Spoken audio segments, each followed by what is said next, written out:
Hey, what's going on, you guys? You already know what it is. Another week in wrestling, another crazy week in wrestling. And you know, we're here to cover it all as we usually do.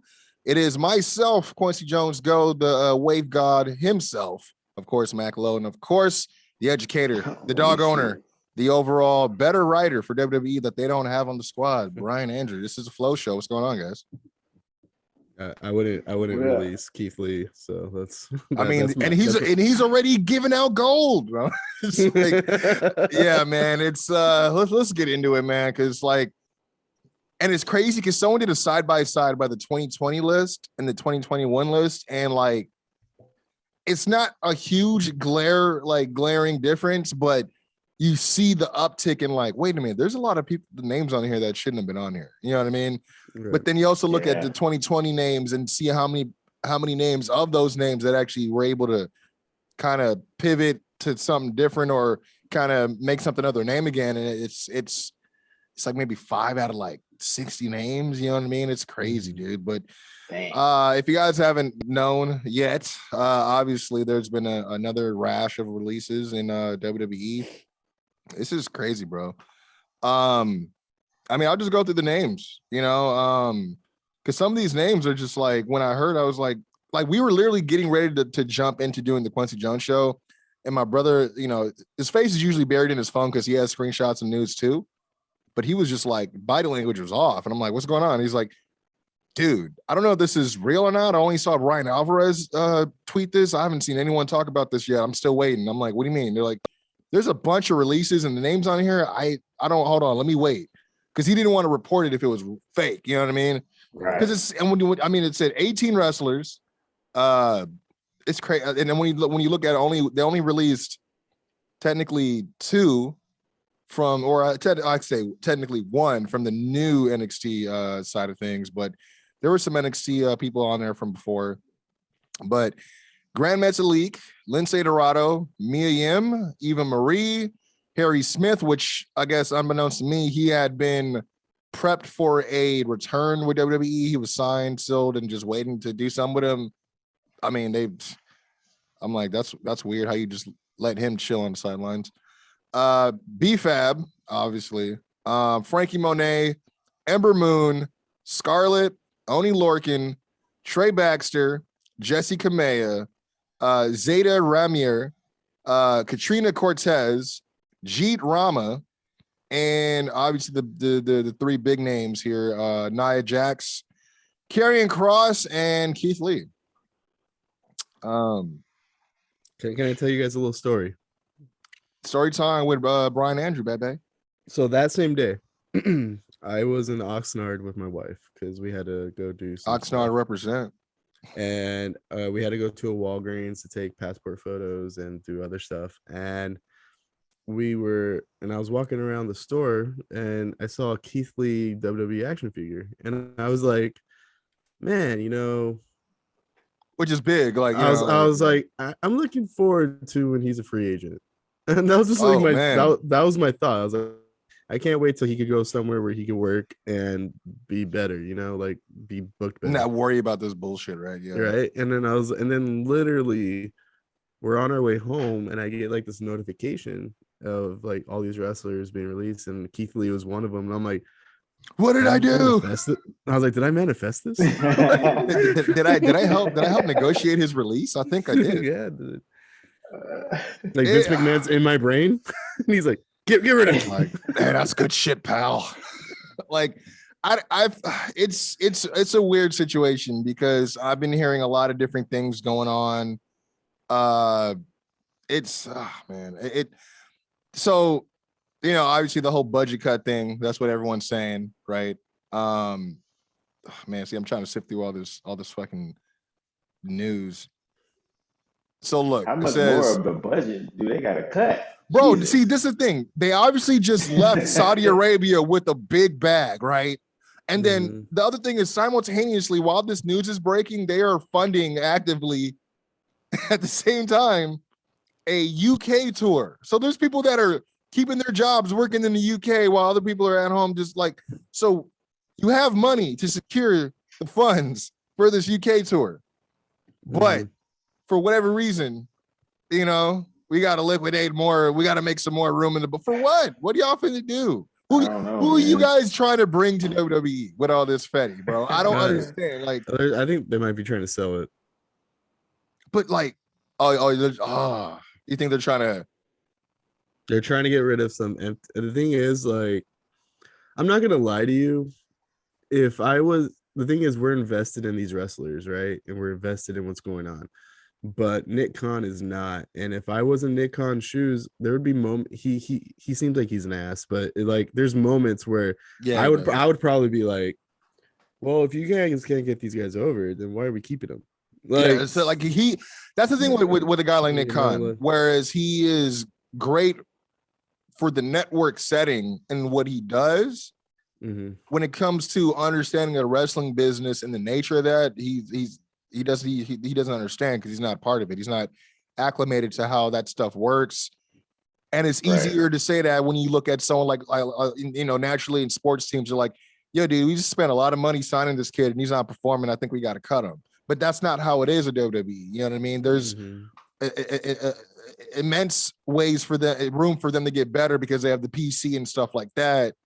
But I think that's the difference. I mean, like I said, it's not like we haven't seen in other sports like releases happen, but not at like, they're not going to release a whole, they're not going to release a whole offensive line, you know what I'm saying, for any of these football teams. What makes it weird is if this is a thing where, like, I'm not going to sit here and act like I understand the ins and outs of, especially the budget of a wrestling business, but publicly traded and all that stuff. People, yeah. So I'm sure it's complicated. But exactly. You're signing people at the same time you're cutting people. Yeah. So if it's a budget thing, why are we spending money and selling shit off and dumping assets? And then you're literally like, there's like 3 or 4 people in that list who just got picked up like 2 months ago. So it's like, I mean, I was looking at how are we making decisions right now? Like, we want Eva Marie to come back. Never mind. Oh, we just signed what's her name? Valkyrie. Never mind. So like even is it Uchiwali or is it what Mike? Like serious? No, bro. Like Trey Baxter, aka Blake Christian, for those that know him. I'm a big fan, but obviously they didn't do anything with him besides have him in the breakout star tournament, right? For a little bit. They had him doing this whatever stuff with Cord Jade that you could barely even realize it was him. For those that even remember him, he was actually the more red-haired individual that was like part of Sami Zayn's personal cameraman when he was doing that whole documentary thing. But like, yeah, he was introduced as part of the new NXT, and then he's gone. And then Jessica Maya, who I felt bad just because if people know, they know that she's actually dating Swerve. So it's like that sucks because I don't know what she's gonna do. And it's not all about like them preserving the relationship, but it's it's not something you like to see, Right. And he lost the homegirl too. Yeah, he did. And then the Frankie Monet thing, that was weird because I'm like, you're definitely part of that new NXT. Like, and then I'm like, did they take her out so that it's just gonna rest on fucking Mandy's shoulders now? And I'm like, God, man, like that's not. I don't know if you heard, but from what I've heard in some reporting is that they just think she's too old. Okay, I was gonna bring that up. I was gonna, it's a bullshit claim, but there's a lot of things. There's basically what's being reported is there's a lot of cuts and releases due to, even though they can't officially say this, but due to vaccination status as well as age, which is what they're saying with the Keith Lee thing. And I'm just like it's weird. Like it's just weird. But yeah, it says. Sean Ross says there was rumors within the industry last week that WWE will be cutting some talent in relation to vaccination status. While that doesn't appear to be the case across the board, it was cited as a reason for several of them. And I guess that was one of the biggest things with Nia. I guess everyone was saying, oh, she was refusing to get vaxxed, but she actually released her own, response to it, but which I'm going to get into. But yeah, it's just so, yeah, more here about the whole age thing. Wrestling Observer confirms that several of the other talents who were fired from WWE were because of their age. The new guidelines is to hire women under the age of 25 to be able to develop them. Taya Valkyrie was very verbal about her departure from WWE. I mean, all she really did was just, she publicly thanked them, but I don't know why it's gonna be. It's just weird, man. And her husband's still under contract. That's what I was thinking too, and it's like because they were saying very fair comparison to where a man at 38 is considered young, but a woman is not. And I was like, I wonder if that's about Morrison because he is up there. You know what I mean? Well, and another thing too is like, so what? Like you have a talented wrestler there, and to be honest, if you don't like her or you don't like who cares? Like, and the thing is, you can't come out and say like we're trying to do this 25 and the younger thing and then make Mandy Rose your champion too. She's 31. Yeah. Like so it is a preference of but they're like, no, but we got her at Tough Enough at the ground level. Yeah, it's just a bunch of old men running a wrestling company that that are out of touch. Like dude, 25. It doesn't seem like there's any rules of engagement right now. It seems like they're kind of just like every time somebody gets released, they say, "Oh, we're doing this to fit that person," but we're also doing this. For whatever narrative. This is happening. Yeah.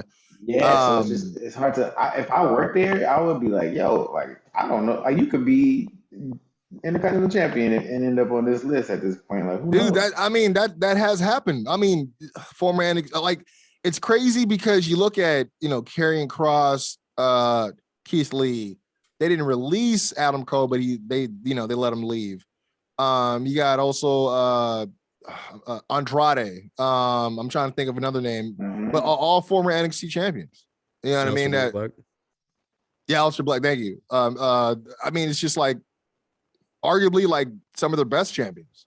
You know what I mean? It's like they're not even there anymore. Like, is Johnny's contract still up in December? It's December 3rd, but it's funny you mentioned that because they've been having him and Kyle, who also has a contract that recently came out as being running out in December as well. They have them both trying to do matches together as dark matches for main roster right now. And this is how, in my opinion, because I kind of read about that too, is how stupid the WWE is, because they're probably having this idea of like, hey, have a tryout match, and basically who we like the best is probably the one we're going to keep around. But that's super naive because they both have, in my opinion, probably, unless like it was their dream to be in the WWE, no matter what their status is, they know damn well that based on the type of wrestling and the type of wrestler they are, that being in the WWE at this point is not in their best interests. I would think that's a lot of people. Like they could look from a mile away and be like, man, but at the same time, there's a lot of people who, and I take this from, I just watched an interview yesterday with the former Billy Kay, Jesse McKay, she had with Chris Van Vliet. And, he was asking her about the release, and, it got emotional immediately because she was like, you have to understand, like, I came from Australia. Like, this is something I've been trying to get to WWE like all my life. And then when I finally got there, WWE became so much of my life. Like I didn't have friends. Like I was lucky to travel with Cassie, obviously the other iconic, but she was saying like without her, she didn't have any friends. Like she had a clear-cut schedule every day because it was heavily dependent as such for her to be able to work in that company, getting up early, working out, meal prepping, and then leaving to, for your flight detail or whatever it is. Like, so I'm like, man, I can understand. Like you're on that track for so long, and then all of a sudden you don't have a reason to do it anymore. You're like, well, what the fuck do I do with myself? And she was saying like, dude, I had to really, really figure out I had to forget about Billy Kay and remember who Jessica was, because I lost who Jessica was throughout all that. I'm like, and even though her experience is one of few, because mostly a lot of people are coming in from America, and there's obviously more companies to be able to try to bounce back into if you can, if obviously you're blessed to be able to have that. But yeah, to leave your home and a lot of people, they do that. They like guys like Bronson Reed, you know what I'm saying? A lot of other folks that left their native place, their home, to come over here, and then they get over here and it's like, yo, this fucking sucks. Like, you know what I'm saying? Like Io Shirai has to be another one of those names that got to be on that list soon, right? Where she's just like, yeah, I don't think I'm gonna resign. I'm just gonna go back home and this is what I was thinking too. And I don't want to start like doing this whole weird like age game, right? But I was like, you start thinking about like, well, who's going to be next on the next set of like release wrestlers, because it's probably going to happen again in another 3 months. And I was like, you start thinking to yourself like, well, how old is this person? One of my first names was like, right. Io Shirai has already mentioned that she's frustrated in the WWE system at times, and I believe she's in her 30s as well, right? And I was like, she might be one of the next ones, you know. And a lot of what I don't think we're really thinking about is the saddest part about this is, what does this mean for like the ROH people who just got released? Because like some of them were probably like, oh well, this guy could probably sign with this place, but now that big free agent you got Keith the Lee's age, available, this Karrion whole Kross is available. Like and they're not on that level of free agency, right? Same as them. Yeah, you're like, well, shit. I don't know if they're gonna take like even age wise, because a lot of those guys. Well, see, this is. I was gonna bring this. I mean, I got some more stuff to bring up about this, but I'll talk about this now because my brother, he thinks that this is something being done on purpose by WWE. These rasher releases. He thinks that there's no coincidence that there was already a bigger, there was a list of people that got released earlier this year, and then they do it again. But he's saying that there's no coincidence to him that this comes at the tail end of like the ROH news, because he thinks that WWE's been trying to do to AEW what they did to WCW back in the day, and that was release a certain amount of names where they, overblowed, or the term he likes to use is logjam their whole talent, where it's like they feel like they got to sign everybody. When you look, when WCW did, they had the British Bulldogs, the Bret Harts, like they had a lot of people that they did nothing with, but just signed them the big contracts just so that they, to say that they got them and they defected, but then did nothing with them. You know what I mean? Like as far as like push wise and impact wise, like Bret Hart's probably the biggest, mystery is like, how'd y'all mess that up? Given all the steam he had coming in and all that stuff. But then there's some truth to it. When you think about it, it's like, well, there's already a bunch of these people out of jobs already that obviously some people will probably be getting a look. There's probably some more than others from Tony, right? If anything. But I mean, what do you do when you get news that a Karrion Kross, or I mean, I guess I should lead more with the Keith Lee in terms of like, recent impact, but like when you get even a Nia Jax, even though I may not be a fan of Nia Jax, I can't deflect the fact that she's an attraction. You know what I mean? There's not a lot of women that look like her outside of maybe like an Awesome Kong who, recently retired. Like, I think, I made, it wasn't like, it was a light suggestion, lightheartedly anyways, where I'm like, I mean, I could see her, Nia maybe going to, WoW, if not Impact. But then my brother was like, well, maybe she should go to Japan. That's her style anyway. She can just beat up these girls and not get in trouble for it. And I was like, yeah, that's true, but she'll just have to, like, the thing is the WWE didn't take advantage of the fact that, like, keep in mind, Nia Jax was brought up to the main roster a lot earlier than we all expected. I believe Nia Jax had like a small run on NXT. Yeah, she and ever since I saw that move, I've said for years she didn't spend enough time down there. They brought her up way too early. And this is on WWE for not, saying like, hey, you know what, we're not going to use you for a while. We're doing the same old bullshit with the 4 horsewomen. So, you're good for now. Why don't you take 6 months and go to the performance center and like work on being safer? And the thing is, now she may be able to figure that out with some friends in the indies if she could pull that off, or I don't know, maybe The Rock has some friends that she could train with or something. But like, so that's what everybody was saying. Like, oh, I guess her Hanoi family card ran out finally, and I'm like, oh, because they're like, she came low key like endorsed / recommended by Dwayne himself. You know what I mean? So it's like, and to be honest, Nia might be even a bigger catch for some of these companies. That's what I'm thinking too. But I can't help when you bring up the age thing. And I got more on Nia right now. I'll bring up in her response to everything. But it's weird that you would think that they would keep someone like Natalya on the roster if they're talking age, right? But then they would let go of someone like Nia. Tamina too, yeah, you know what I mean. And they're like, oh, we can't get rid of both of them. They're like, Roman's gonna have her head on the table. Like we can't do it. But yeah, this is what Nia had to say She said, usually keep my personal life private, but yesterday's reports leave me with no option but to clarify matters. I recently took a short leave of absence from WWE for a mental health break. I've been working through so much more than I can share, and so I took some time with the full support of the company full support of the company to take care of myself. Earlier this week, after WWE sent me my schedule to return to the ring for the November 15th show, I asked for an extension to my mental health break. Feeling that an extension feeling that I needed more time and hoping I would have the ongoing support of the company I have given my all to for the past 7 years. As soon as I saw her write that, I was like, I mean, there's a lot of people that gave more than 7 years, but whatever. I did not receive a response.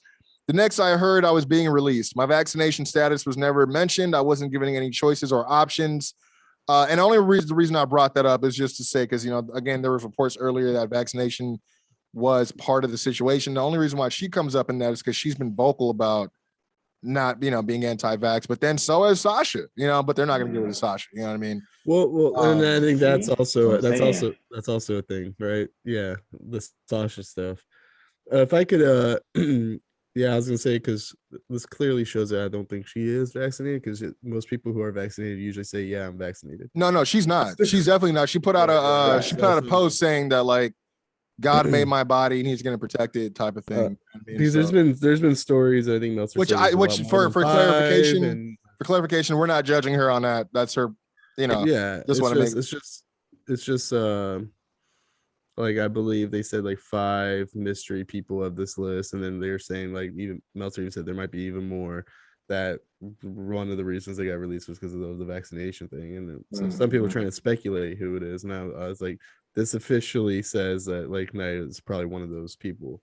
Like, it's probably like, hey, we're tired of you pissing off Charlotte, and also you're not vaccinated. So, and I wouldn't be surprised if it's one of those things where it's like, I kind of see it from the WWE's perspective a little bit. They're still the villain here, but, like, of being like, it's harder to book a show in New York City if we can't have half our card there.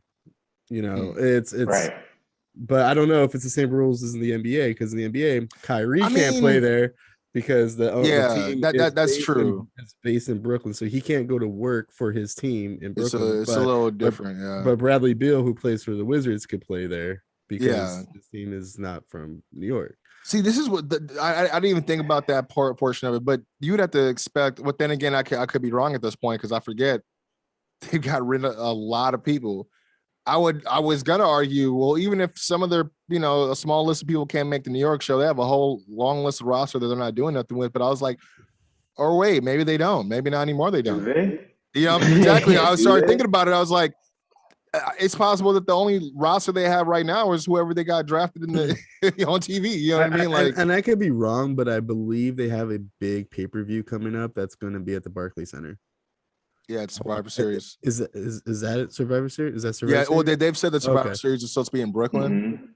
So I'm thinking that's what it is, which is weird. By the way, just to say, this is weird that we have 2 weeks out, and they're like they're barely talking about Survivor Series 2 weeks. Yeah, because this was like a month ago. Because keep in mind, I believe you need to be vaccinated to probably travel too. Maybe travel to Saudi Arabia, right? You need, unless they're going to go through a private, airfield, which that seems like a WWE move. And that's probably why they haven't been saying nothing, because you can't promote a show when you don't know when you still trying to finalize, especially when it's in Brooklyn. Because until you said that, Brian, I totally forgot. Like that is a factor for a lot of these shows, and that's top to bottom. Even if you're running an indie show, like, you got to make sure people are going to be, on the up and up and all that shit. But like, you could probably work in 85% of this country, but like, if one of your biggest shows of the year is coming up in New York. But the thing is, like, you knew this a month ago, so maybe they were nice enough to, and I doubt they were, but I'm throw it out there. Maybe they were nice enough to be like, hey, we're gonna give you up until 2 weeks before Survivor Series or a week before Survivor Series to get at least your first vaccination, and if you don't do it, we're gonna have to figure something else out. And they basically said, all right, you're out. Because, like, you could keep, like, promoting it and hoping maybe New York changes its mandates or something like that. I don't know. Maybe the WWE tried to wait out to the last minute, and then at one point was just like, sorry, if you're not going to get it, we don't need you. But which also sounds like that also sounds like a WWE thing them last minute doing that. Definitely. Nia Jax probably wasn't going to be on that card unless you're really like, hey, we need to fill in a 5-on-5 team or something. Karrion Kross is probably not going to be on that card. Keith Lee was probably not going to be on that card. Well, based on what she's saying here, where she said she got travel detail for the 15th show and then was trying to ask for more time, it seems like she probably wasn't going to be there. If she were going to come back on the 15th show, that seems like that would have lined up. That's the Monday Night Raw. That's next Monday 2 weeks from now. But it's I don't know. The one thing I did also want to bring up, because I was kind of going back and forth with a lot of different these names, is I don't know if you heard, but the whole Bearcat thing was not Keith Lee's idea at all. No, someone had don't say. In response to the release, everyone's like, oh, and they just did all this stuff to get to get the whole Bearcat thing over. I'm like, that was his idea. And then he was like, that was absolutely not my idea. That was all he wrote. And I was like, he's like, hey, I could talk now. Fuck him. You know what I mean? Like, absolutely not my idea. It was not my idea in the slightest. But also, I had to, I know we joke on here at times about Cross, and just because of his overall presentation on the main roster. But it's worth noting, Vince McMahon had just pulled Cross from television, saying that he hadn't gotten over, and within the company they were told that they were going to repackage him a third time. So this is. Oh, because I'm not the only one to make this joke, but losing to Jeff Hardy clean in your first match is not going to do it for you, right? Because and of course because he had the decision making power to get that change, right? Being a newbie on the main roster, like, come on, dude. And can I make? You're the boss. You're the boss, and he just does what you tell him to do. And if you realize you messed up, why are you gonna? You know what I mean? Why punish him for it? So I don't know. And can I? And I want to throw this out there, and I don't think this has been said enough. Is just using the last four months or so, right? In the last 4 months, 2 promotions that indie stars would go to, 2 within the last 4 months are now no longer available to these wrestlers. ROH and technically NXT now. So 2 promotions. Yeah, they've made the NXT entrance a little bit thinner. Like you gotta be. It's like a private school. Yeah, I was gonna say it's almost like was it that 20? I forgot what the name of the club is at Disneyland. Like you gotta have some credentials and check the boxes and then have a little bit of bread. You had to like never wrestle before. You had to have. You're like, wait, so nobody in the industry? Nope. So you don't have any experience? Nope. How tall are you? And I only say this because they actually did a bit like this in BTE where they had QT Marshall like, holy shit, what are you like, at least 6 feet? Yeah, we need 6 feet. Oh wait, no, you're under 6 feet. You got to go. Yeah, we don't want we don't want 5 foot guys. And like, what are you, 250 pounds? It's just like my brother was just going off on Von Wagner yesterday. That shit was hilarious, just because he was just like, I don't like it. This is the level of athlete we're going to be getting out of the PC from now on is a bunch of Von Wagner looking motherfuckers. And this is what people are saying, AEW is getting bloated, but to be honest, like AEW's done a pretty decent job of I don't balancing it. It's just like I wouldn't sign. To me, if I'm Tony, I wouldn't sign Cross. I mean, for the reason I told you, like he gonna be out here tossing middle schoolers around. Like it don't do nothing for him. If I am Tony and who I would take, I definitely would take Amber Moon. I would definitely take I think I would take Taya Valkyrie, but I don't know if they need her right now for the women's division. Well, you can I would take Keith Lee for sure. I would take Keith Lee for sure. Even though a lot of people are like, no, the money match is him versus Moose. I'm like, all right, and then when that's done, what? Right? It's But I to be honest, I would do it. Oh my god. I would probably add Nia Jax too, because the women's division does need some name recognition. The only reason why I wouldn't add Nia Jax is because they already have Nyla Rose. That could be a money that could be a money match too. But the thing is, I don't think my brother said the same thing. Bro, that would actually be hard. I have 2 things. One, Jade Cargill wins the TBS title. She comes out there like, yeah, I'm the biggest, the baddest. And then Nia Jax comes out and is like, I punch bitches for real. I make bitches famous when I punch them. I sell merch with these fists. She can even be Bill. She's like, I'm the. Oh, you go for it. Go. Moose versus Keith Lee. The promos would drive me insane. Because Keith Lee gonna be talking slow as hell. First of all, Moose gonna be lisping all over the place. Oh my god! It doesn't matter what you say. Hey, but he had a dope ass promo though. No, that one that you were talking about, Brian, the other week, where he was, pretty much name dropping it. I'm like, this is the best work he's ever done. But like, but yeah, like, I mean, I could see the intrigue with Keith Lee, and but again, like after that, what? I don't want to see like bring him if you're gonna bring him in uncontracted for just a one-off. Yeah, that'd be kind of cool for him to do like some kind of open challenge thing, but the only thing that I don't know, the only reason why I'm against bringing in Nia if I'm Tony is because if I have Nia, then why do I need Jade? And that's not how I like. People would say that's just they're like, you already have one, why you need two? You know what I mean? And the only meaty women slapping me, female kaiju's just going to war. Like I get that, right? But then like. We already have Chris Statlander. We already got Nyla Rose, and we got Jade. And I mean, I put it like this: if you were to have Nia on there, Jade wouldn't have any room to mature her skills, I think.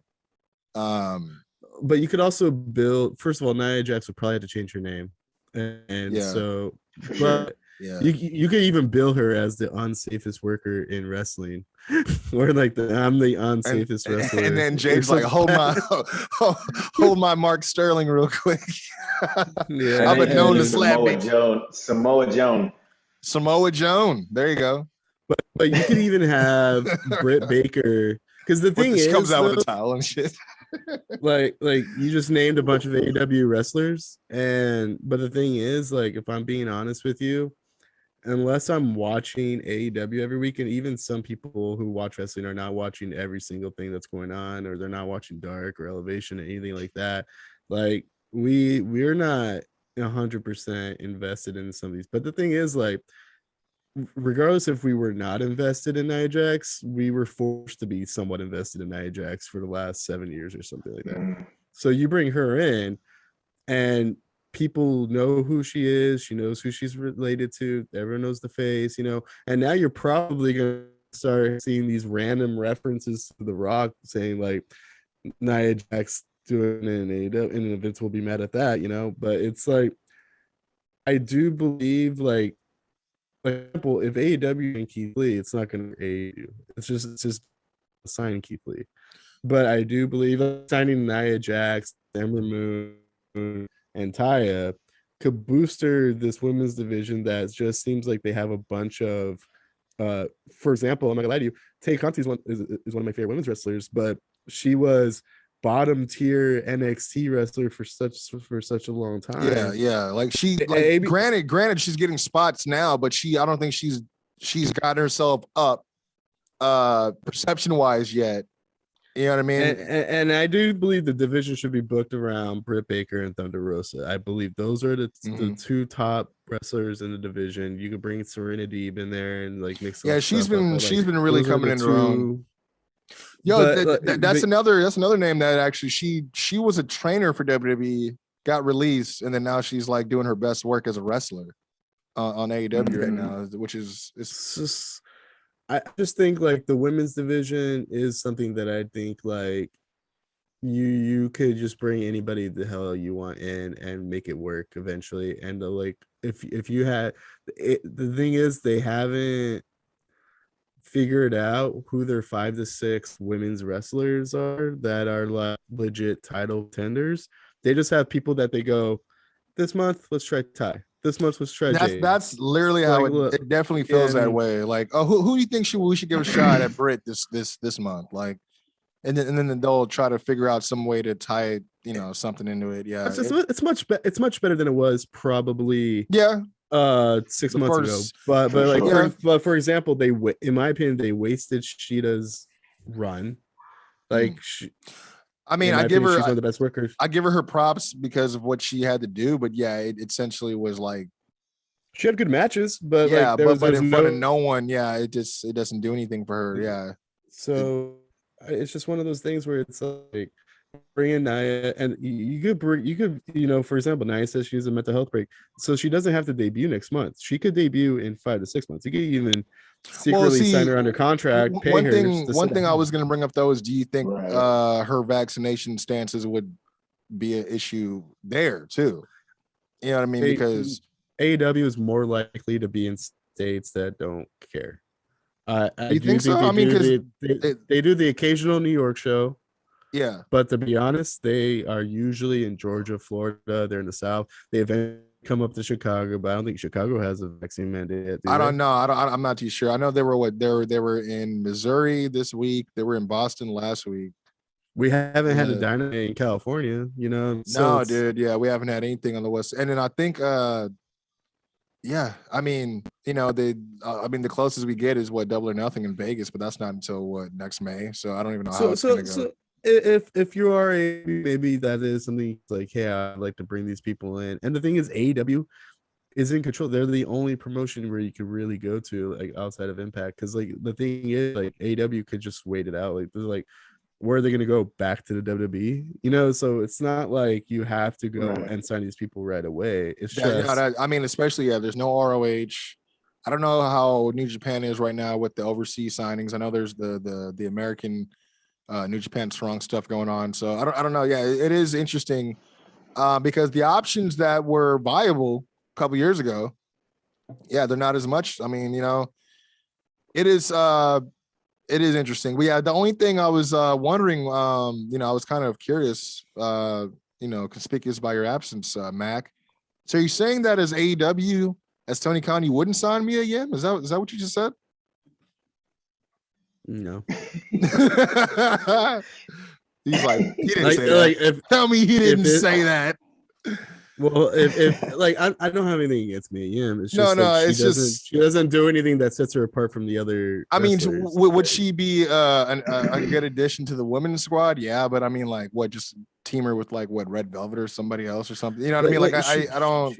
I mean, she's a really good middle of the pack person. The kind of I mean, her versus Britt Baker might be cool because you could bring up that whole situation with their boyfriends where Keith Lee pretty much tackled Adam Cole into oblivion into the crowd. Like if I'm Tony Khan, and if it's a joint package with like Keith Lee that you had to bring Mia Yim as well. You do it because Mia Yim's is a really good wrestler. It's just like she's never done anything character wise that made me go, man. That's how I am too. Like I'm aware of what she's capable of and everything she's done before then. I mean, she was the original Jade in TNA or Impact now. Obviously Mia Yim now, but like, yeah, it's just like she's never really done anything. And for me personally, that moved my personal needle. You know what I mean? Right. Or maybe and sometimes we get biased because, like, I remember me and you were talking, and I believe me, you, and your brother actually were talking about this. Is that I was gonna say it sounds like my brother was part of this conversation because he always drops the Mia Yim hate. It's when she got the NXT Championship match at Takeover. I want to say it was Toronto. Yeah. I could be wrong about Toronto. It might just be a different one. We were all kind of just like, where did she come from that she's earned this? There's a few more credible wrestlers on the roster, and then sometimes that kind of gets you in this weird headspace of like, I don't want to see her near the title. And then, that's true. Like, oh, she's that one that doesn't really earn it. You're like, no, not her again. I'm not. There's a lot of wrestlers that I felt that way about in NXT before, and then eventually they get like 6 months or a year into their run. Oh yeah, now they're like, I would have never said like, Bobby Roode was NXT championship caliber based on the wrestlers we had before then. But then eventually he got there and it was like, oh, this is actually a really cool run. I see him doing the stuff with Dolph, and it's just like, I look at him, I'm like, bro, I don't understand how they don't see you as like a contender for like the world title, bro.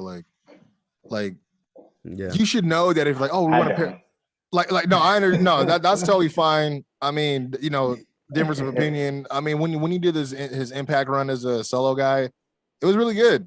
You know what I mean? That's why I was thinking like that's probably why they signed him, because they saw what he could do. And then they signed him to WWE, and then Vince is like, no, the song is too catchy. We got to kill everything about it. It's just like, God, like if I'm Bobby Roode and I'm like, oh, we finally have something for you for TV. Oh, for real? What is it? It's not the 24/7 champion. Oh, for real? What is it? Yeah, we're going to team you up with Dolph. Like, that's a death sentence. Like, it never lasts. There's nothing like that comes out of it. Nope. Like, it's happened too many times before. You know what I mean? So, I don't know. And then that's another team I was alluding to earlier where they have their own name, but they don't call them that on screen. They're just still Ziggler and Rude instead of the Dirty Dogs. But we got merch, but we're not going to call them. They need a different name if they're going to be the Dirty Dogs. Okay, so I'll never put Dirty Dogs on my list. Bro, like the Dirty Dogs, like to me, it was a rib because at one point, Bobby Roode had a tag team with Austin Aries and Impact, and they were called the Dirty Heels. And the funny thing about it is they would just wipe their feet off like immensely on the apron. They're like, we got dirty heels. And I'm like, I get it. Yeah. Double entendre, but that's why I was like, oh, this must be a rib. Dirty heels, dirty dogs, whatever. But I don't know. It's weird. It's funny though, because you got the Wish.com version of Shawn Michaels and the Wish.com version of Triple H together finally doing their DX run for the third time. So it's all Wish good. X.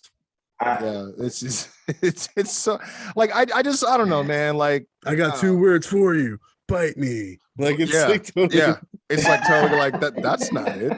That's the opposite of what. But you know what? That would have gotten some pretty fun buzz. Now, see, like this is the thing, like the Fashion Police with it's like they Breezango.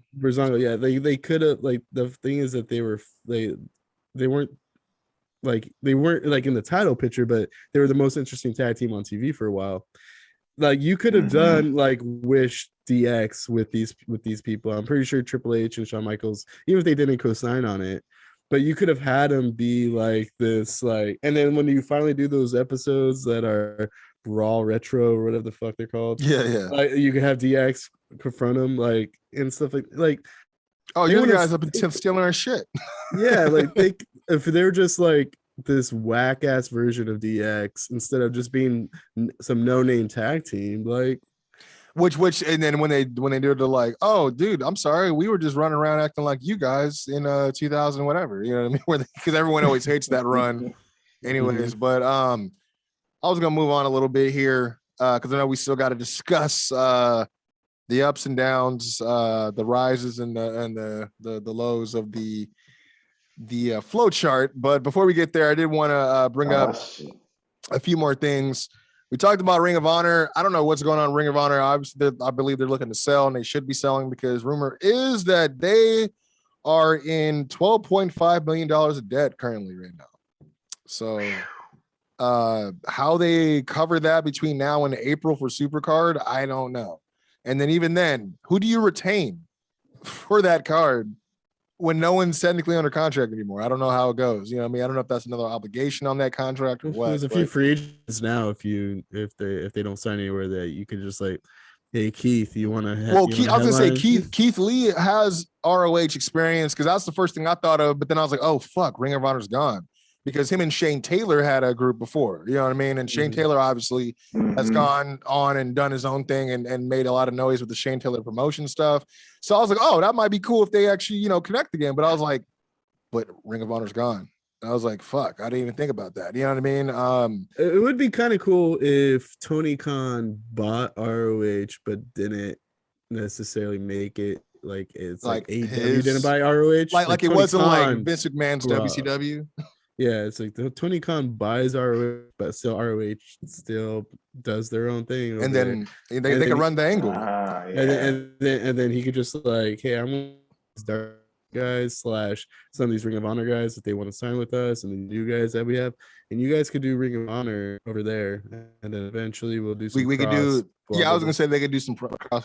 They could do. But it's not under the AEW umbrella. It's just a standalone. Yeah. But Tony Khan bought it so he could basically house and train a bunch of I mean, if they were to do that, two things would happen. They would reinvigorate the fan base for it because it's trickled off immensely, man. And to be honest, I don't blame them for feeling the need to want to do shows during the pandemic, but that's not the core part of ROH is the fan base. So when you do shows without the fans, it's like it just puts on a certain perception. Even though, yeah, you guys still on TV, but it's like it makes it seem like no one's going to the shows, even if you guys had a way to fill it, would have been filled. I mean, and which is not the truth by any means, but again, like in a way right now where information is passed on so quickly without any type of check. Yeah, exactly. You know, without any type of proper research, it's like all it takes is someone's opinionated. I mean, we see it all the time. Oh man, they had to taper off all these seats because they couldn't fill up the whole building. No, that's the hard cam side, Timmy. That's why those seats are unavailable. You know what I mean? It's people who are always, in a rush to go and try to discredit something for whatever reason they deem fit. But I don't know how much money he has, so maybe I'm full of shit. And the thing is, I don't think he could afford it because I think Ring of Honor is going to sell for a shit ton of money. But hear me out. What if Triple H joined like a partnership with somebody else and he bought Ring of Honor? You're not crazy for this because I literally had this conversation with somebody else the other day because they were like, and I had it on my default where it's like Triple H finally comes back to work and realizes all the guys he invested in are gone. They're all just gone.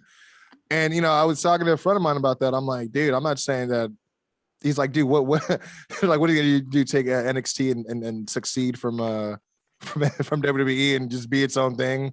But I'm like, no, he doesn't know any of that. But I'm like, but in a what if kind of world, like if he were to come in and kind of help fix some of the major issues with or the glaring holes with the booking for like AEW, that would be dope. But would it happen? I doubt it. You know what I mean?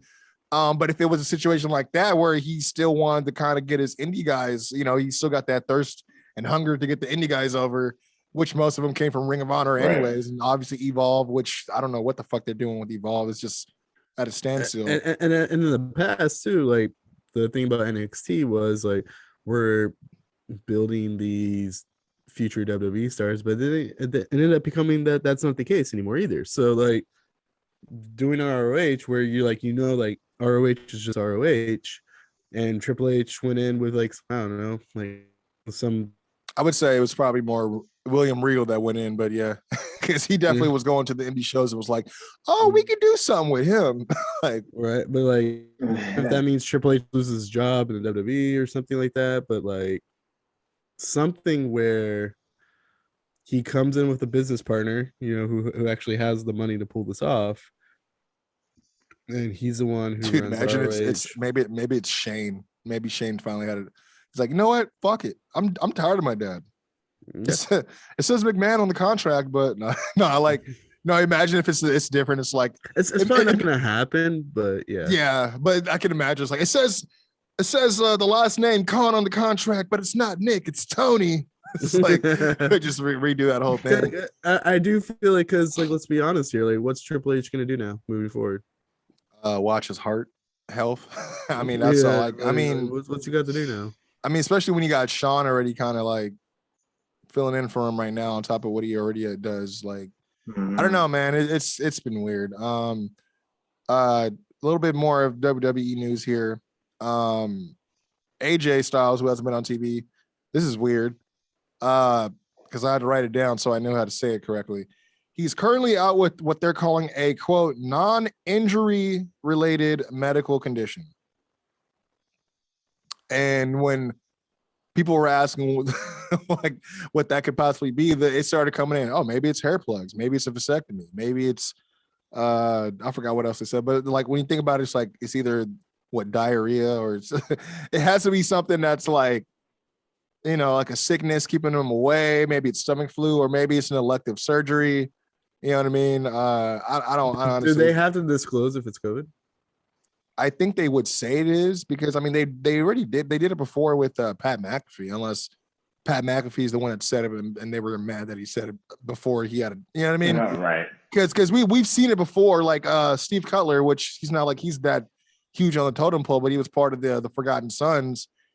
He told stories about how he got released because of he had caught in COVID, but the full story is You caught COVID because you had a party, my dude, and you invited people, and you decided to still have the party, even though they told you not to have the party.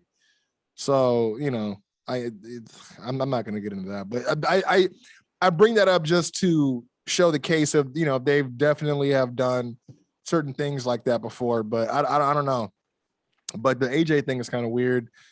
I mean, the funny thing is, I was like, oh, maybe it is a vasectomy because he already has like a gang of kids. You know what I'm saying? So it's like, it's a real, like, he got, I think, what, 3-4 kids? I think he has like, you know, so, and then the last little bit of WWE news I had, which was more of like a little Easter egg, because I have some details on the Bray Wyatt stuff too, but I don't know if you guys caught Raw, and I know it's becoming an actual real question more and more every week. That's a hard ask for us. Like, it's like, what hour and what segment? Like, fast forward the whole show. Did you see the Kevin Owens segment with Big E and Rollins? Yeah. I thought it was interesting how he had a few things he said. He said whether it's 3 more months or 3 more years, which I thought, I was like, oh, okay. So he's making it known that I'm fucking out of here. I was like, well, I mean, the only people that do that are usually people that are going to leave, right? They usually bring up how much time they got left. But then also because you had Big E with another little Easter egg, he said, you know, they were arguing in the ring about who's the face of WWE. And he says that, unfortunately, there can't be more than one face of WWE because this isn't Mount Rushmore. I was like, oh, okay. I see what you're doing. The tease.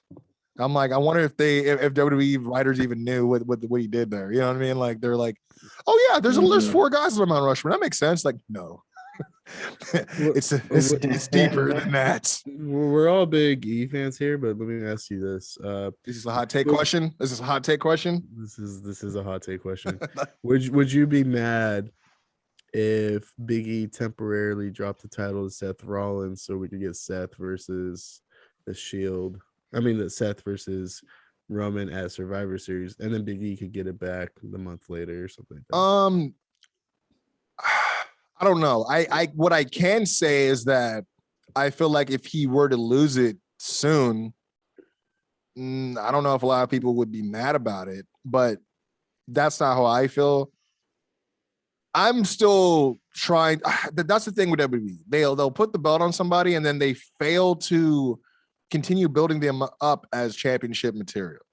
I don't blame the person, but like Raquel was one person. Like, as many matches as she had after she finally won the women's title, it took her getting away from Dakota, you know what I'm saying, for you to really take her as an actual champion. That happened, what, maybe the month before her losing the title? You know what I mean? So, right. Well, keep in mind what they've done with Big E so far, which is frustrating, is his first big pay-per-view as champion, I think, was a 6-man tag match. And then they had him wrestle Drew McIntyre, which is like, that's the right call, but it's at 10 a.m. on a Thursday here in America. Like, so I caught it. Right. But it's like, I don't think a lot of people. So to be honest, Big E's been champion for about 2 months now, and we haven't seen him defend his title, like, realistically. Right. And so for him to drop it to Seth, I think is the wrong. Plus, it looks like they're building to Big E versus Roman at Survivor Series based on the New Day stuff, right? But that's what I was going to say. I think that's where they're going. But I just thought it would be interesting because, like, I'm kind of disappointed that Seth and Roman were on the same brand for a year and they didn't once do Seth versus Roman for the title. Like, even the Seth. I think we'll get it, and I think they want to hold that play. Yeah, I was gonna say Vince is weird like that. Like, a little bit later. He'll see that he has something, and then sometimes he'll be like, "Oh, but we can't do that now. We got to build up to it. We got to build it in 3 years." You know, and I'm like, "No, y'all can build it in 6 months if y'all have the right focus and writers." You know what I'm saying? Like this. Sometimes the story writes itself because people outside of WWE have already been dream matching a lot of the scenarios. So it's like, yeah, it's one of those things where I do. Look at Roman and how he's kind of like, they just line somebody up. The list just keeps getting longer and longer, right? And so I think when you have the Seth card in your back pocket, you just run through everything else you have as far as feuds with Rome. And then when it's like, oh shit, we don't have nothing else, then it's like, oh, we still got him and Seth in this incarnation with him being weird drip Seth and him being the It's tribal not chief. He weird. haven't It's ran that just yet. So selective. once they get to a point where it's like, oh, there's no more fins, there's no more KOs, there's no more uh Now, handcuffs to it's Paul funny you say Heyman, that like because okay, I then have we'll run the Seth. I have no doubt that once he has a chance that Finn's going to leave too. I really don't. I mean, He'd be taking pictures with his homies like from other schools. bro, yeah, he be like, I don't go here, but if I did, yeah. Like he basically, always at other Finn, schools' games. Finn Balor's basically for a year now been like just straight up on Twitter, basically saying like I'm unhappy here. So when I'm Yeah. when I'm out, it's deuces. But check me out versus Roman Reigns here at SummerSlam or whatever it was. He's like, if you guys want to, I don't really like how they're whoring out the demon, but if you guys want to see my good stuff, go to the G1 finals in New Japan. It's like YouTube my go to New Japan World, check out some of my work. Well, I mean, dude, like, and this is how I'm gonna transition to the Bray Wyatt stuff, because like when he got released, it was kind of like a shock to a lot of people. Big merch seller, big name, big push, championship run. One of the bigger characters that were featured on the show. You know what I mean? So a lot of people felt unsafe. I'd have to agree, like, after seeing names of heavily invested people like a Karrion Kross, a Keith Lee, like being, released like this, is kind of like, I would have to say that's what, double down, triple down by now with all these people in the locker room. Like, how do you even maneuver, bro? How do you, like, one day you're probably looking at a Keith Lee like, man, I'm trying to get, more attention from Vince on that level, and then boom, he's fucking gone.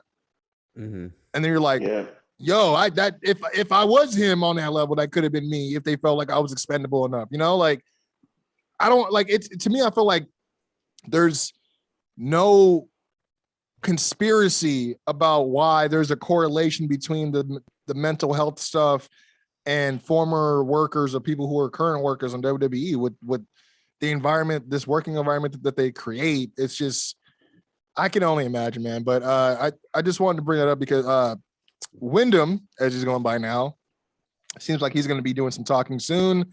Because obviously, I don't know if you saw that tweet. He had said that, well, we already got the responses from Johnny and Bruce. I guess it's my time for you guys to hear my side of the story, which he's obviously talking about Laurinaitis and Bruce Pritchard. But and one of the first tweets he put out under his new, the one thing he could also always thank WWE for, though, by the way, no matter how many times he changes his name, he still has a blue check mark. So that's got to be something.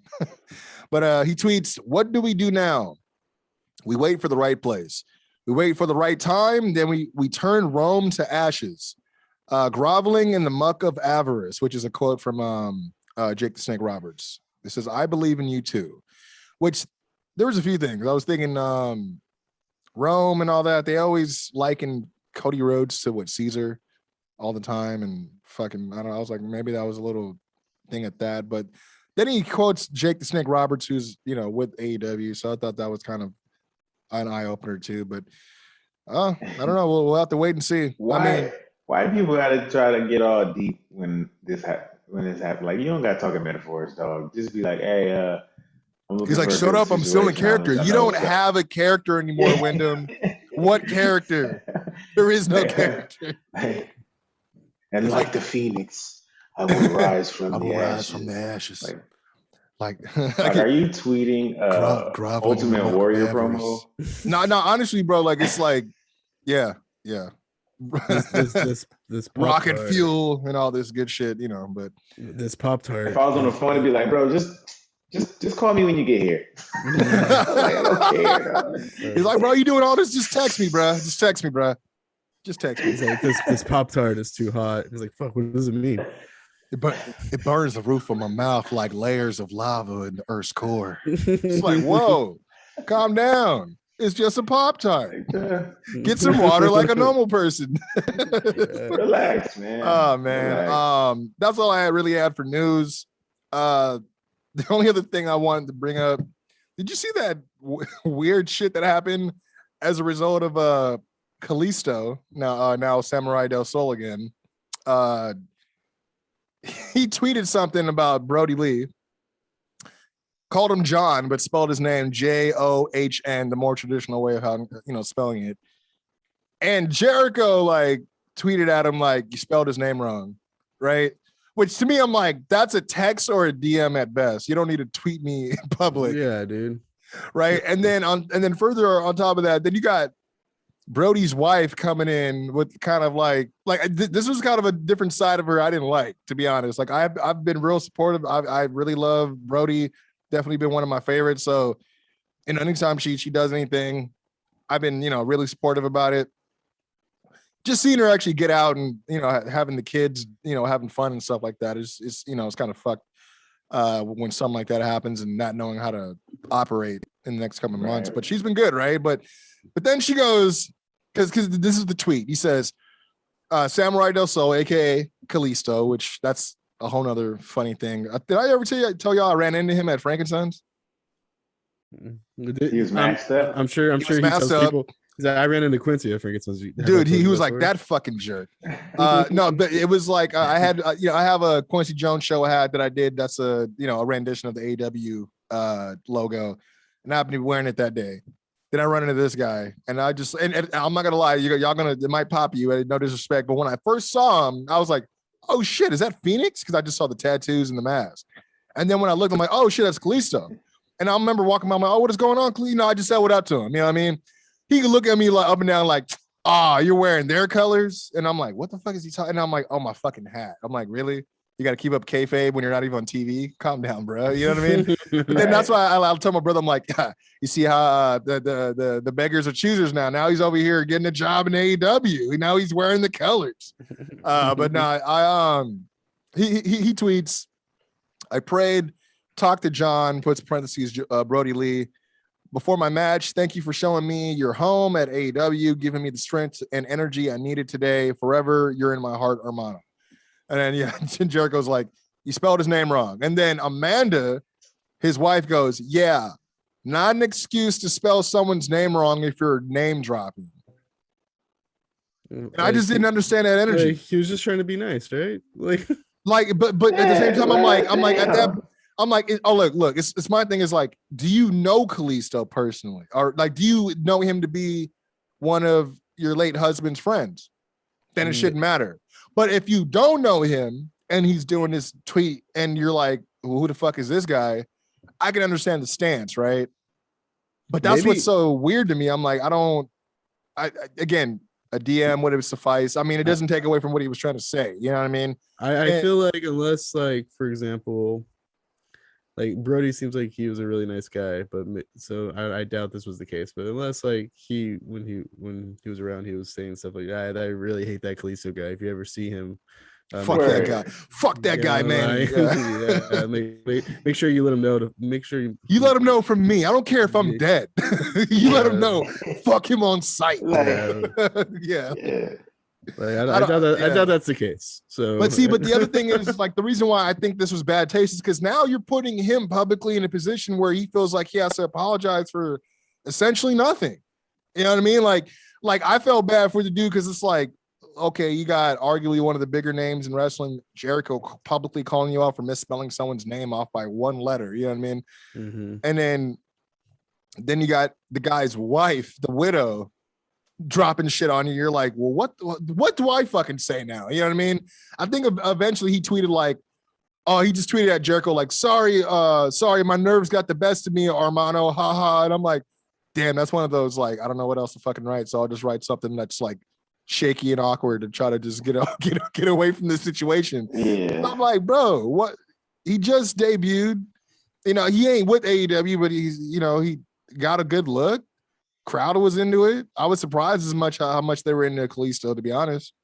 But yeah, dude, I was like, of all the other news, this is so weird. That was so silly to blow it. Pointless, right? Yeah. Like that. Yeah, that's what I'm saying. I'm like, and that goes back to what I was saying before. Like, the social media thing has allowed like people who fans hold in a certain regard, where they could just say something and then it's passed down so much by the time you see it that it's like the narrative's already built in.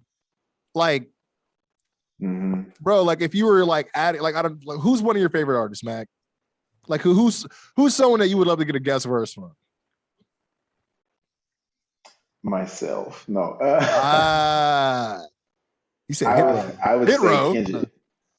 Right. So that's like if you were thanking Kendrick for the verse and you misspelled his first name, right?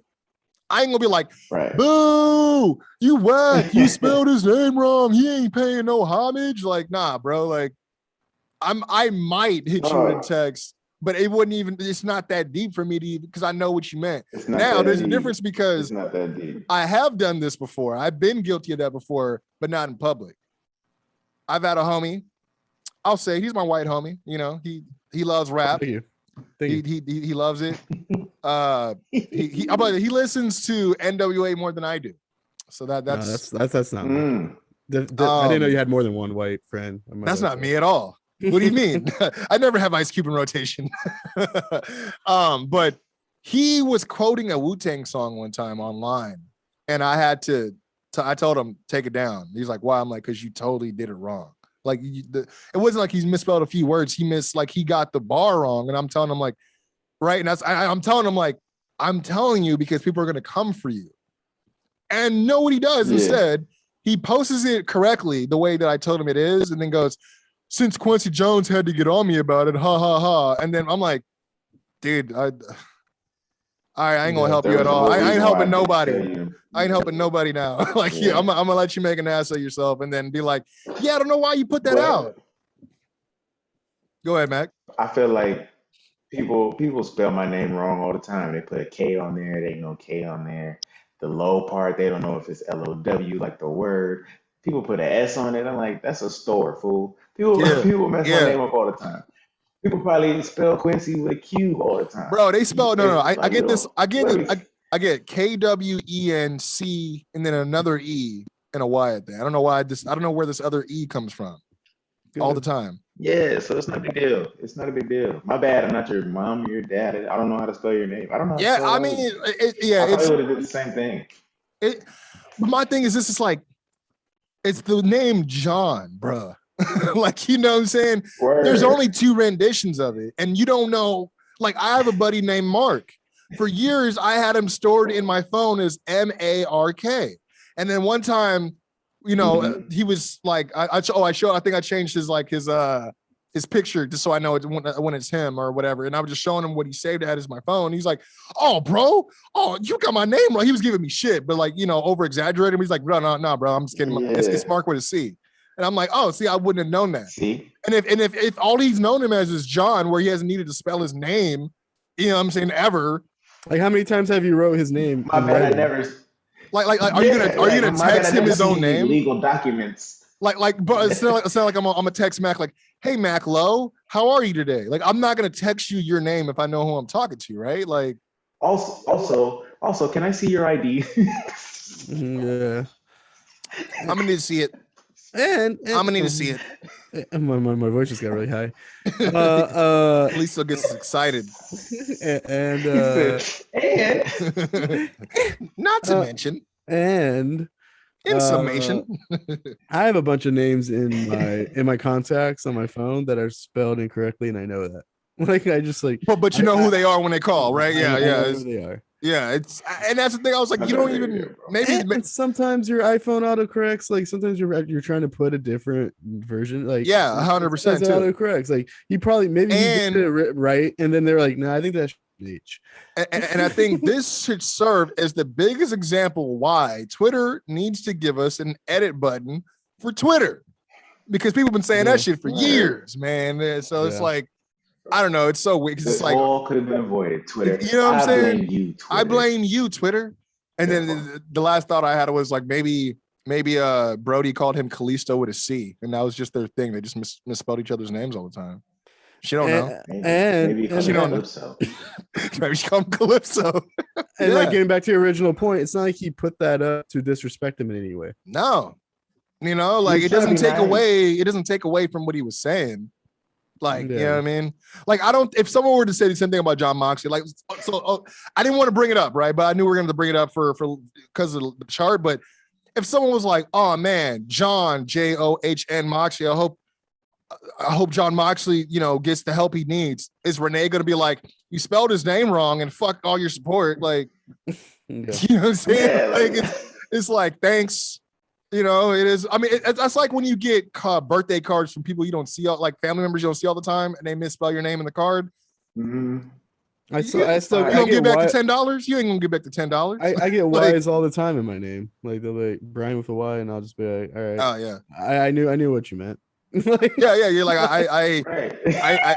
I knew I was covered within what you were trying to figure. Yeah, it's I don't know. It's like if I got something that said Kyler, I would have been like, oh, you're kind of off base, but yeah, right. Yeah. Brian for Y, I'm like, all right. Brian with a Y. Yeah. I mean, there was a 50-50 chance, and you took one of them, and you're wrong. That's all. Yeah, and which is and it's the same thing. Mark, John, like I don't know, man. But y'all ready, man? Y'all ready to get into bro? I've been saying like people just want to be mad for the sake of being mad. Like they want to create these problems to be like, I'm the martyr, I'm the guy that's going against this, or I'm the one that's trying to solve. Like, yo, go if you don't get off your ass and get a fucking job, man. Like, what is going on? Do we already got enough? We have enough heroes. We don't need you. Now, especially I don't want my hero to be tweeting, because that means you got too much time in your hands and you ain't doing what you're supposed to be doing. Like, I don't know. But anyway, y'all ready for this flow show? Flow chart, I should say. Yeah. So I think first we should figure out who's coming off and who's going on, and then we'll vote. We'll do the vote to see who goes on. And let me know if I'm off base here, and you guys can have a better idea. And then we each could request more than one if you want to, but request if you think someone should move up or down, and then we vote if they move up or down. We had Brock Lesnar on this list, right? I think we had Brock at 10. So I'm looking at the list right now. If there's somebody who needs to go, if you think somebody in that 9, 10, even 8 spot, maybe, if there's somebody you think should be on the list, then we should decide, where, how high up you're trying to put them, so that way we can determine who all's getting bumped off. So if y'all got somebody that I think needs to be on the list, that'll be the first way we make changes. And then we can kind of do +1, -1 for the rest of the list. I'm trying to find this. Okay. No. Oh, wait. Yeah, Brock Lesnar was on there at number 8. I don't know why I don't have him on my number 8. I just went to the flow chart that's on Instagram. Oh, I'm tripping. I'm sorry. I'm looking at my confidence points list. So this isn't the final. This is just the people I had. Okay, that makes sense. I was like, yo, this is not add up at all. I was like, hold on. I had to go to the promo art. You can make the hot take that Lesnar's so relevant because Paul Heyman brings him up every week, but no, he's coming off, right? No, he's coming off. I think Lesnar's coming off. I would definitely bring Kenny Omega down a few notches. Well, we'll talk about that. I'd probably. Yeah. So So if Lesnar's coming off, I don't know if anyone. Xavier Woods up to 8. And Moxley up to 9. So who? But then that's another one we were talking about, is if Moxley is going to be remaining on this list just based on what's going on currently. So if you take it, all right. So I don't know who I would put. I don't know who I don't off the top of my head. Maybe and we're keeping Woods, right? So we'll move Woods. Yeah. And we'll put a new 9 and 10, and then we'll figure out if everyone. Okay. So I would say I would request Miro because he's pretty relevant, and he's going to be in a pretty big Full Gear match with, in my opinion, the person who should be number 1 on this list. It's a toss up for me with Miro because he's been just doing the vignettes, and then he was just thrown in the match. Well, I was going to say, like, what do you if Moxley didn't leave? Would we see any? I don't know if we would have seen him this week at all. I don't know. It's just but we did. Because I'm also like on the same, and where I'm like, oh, maybe Eddie gets the kick, gets to look. But I'm like, yeah, but he just did something with CM Punk like of this week, so it's like, is it enough to be able to secure a spot? Same thing, because I'm like, CM Punk did some stuff, but he's always doing the same stuff every week. You know what I mean? So let me throw somebody else out there who's actually won a relevant match, and he's in a main event picture, which is Seth Rollins. Yeah, that's the name I was gonna put up. Yo, he isn't on this list. I forgot. So I would, I would have Seth Rollins for sure. Do we all agree? We're all voting yes on Seth. Yeah, I would have him take the. Yes on Seth. All right, so he's at 9 for now, and then we'll move him up or down. Yeah. And then is there another?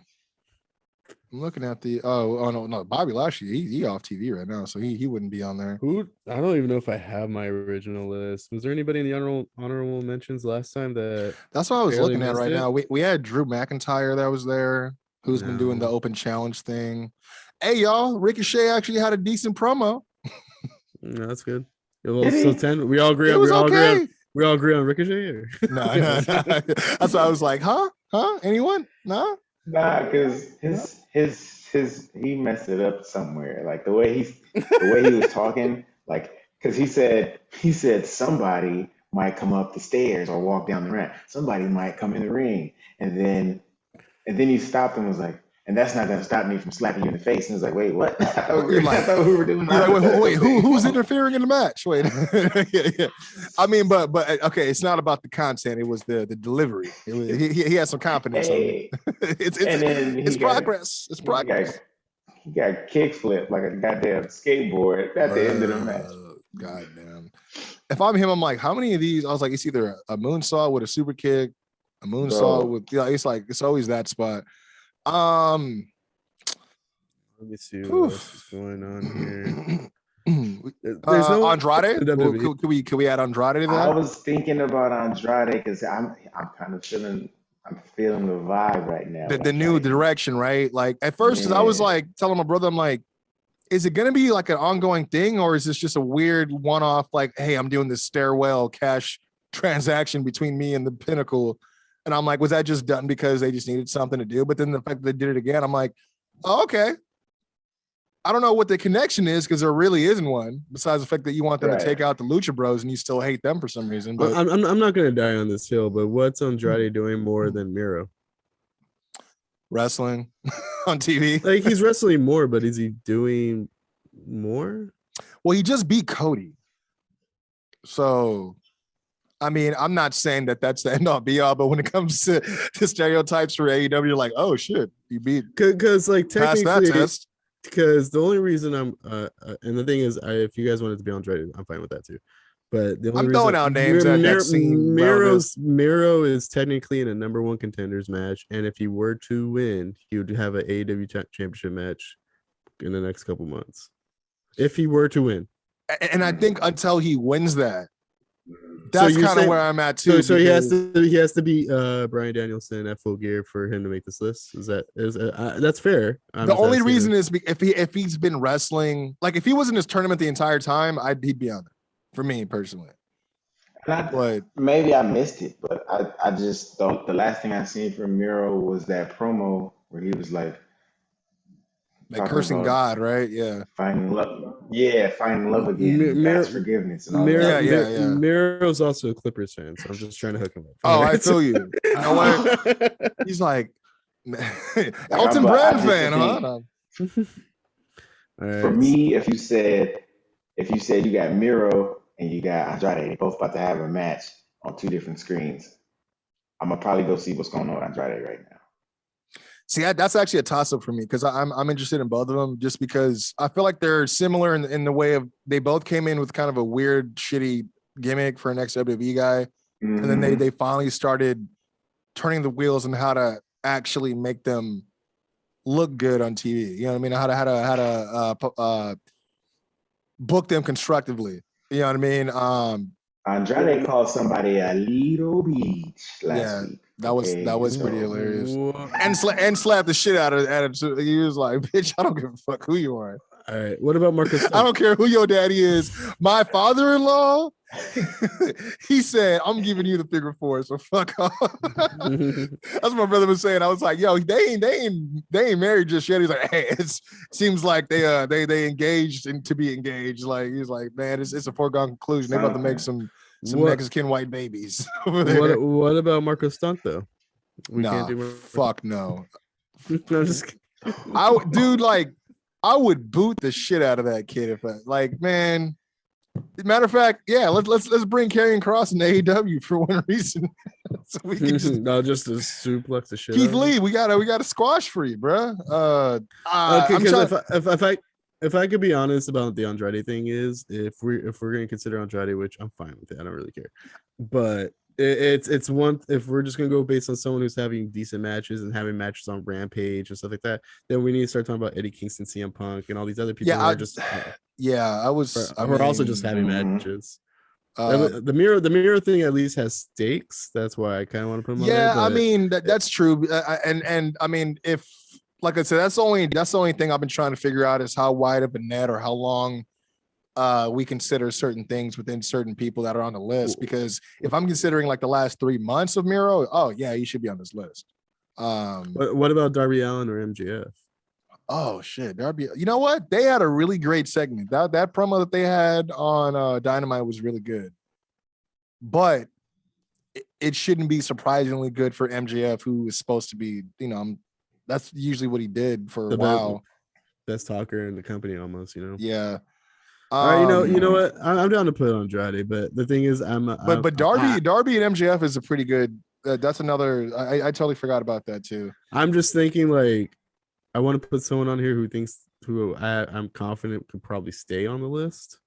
And I don't see Andrade. I don't want to just because I don't want to. I don't know. I think like we're gonna have this disagreement in case of that. If you're looking for someone that might be still staying, I think we'd much be like it'd probably be more like Miro and between Miro and Andrade. Because most likely, let's put it in this perspective. I know we shouldn't fantasy book here, but CM Punk versus Eddie Kingston. CM Punk's probably going to win that match at Full Gear. I wouldn't mind if he lost. I don't think Andrade's having a match at Full Gear. So that's the only thing I think is going to get added is if they're going to add another match between him and Cody, because that was originally on the. But they have like 11 matches on that fucking card that they had that they leaked. You know what it is? I think I'm just having a hard time. So right now there's only 9 other dudes that's more popping than Miro.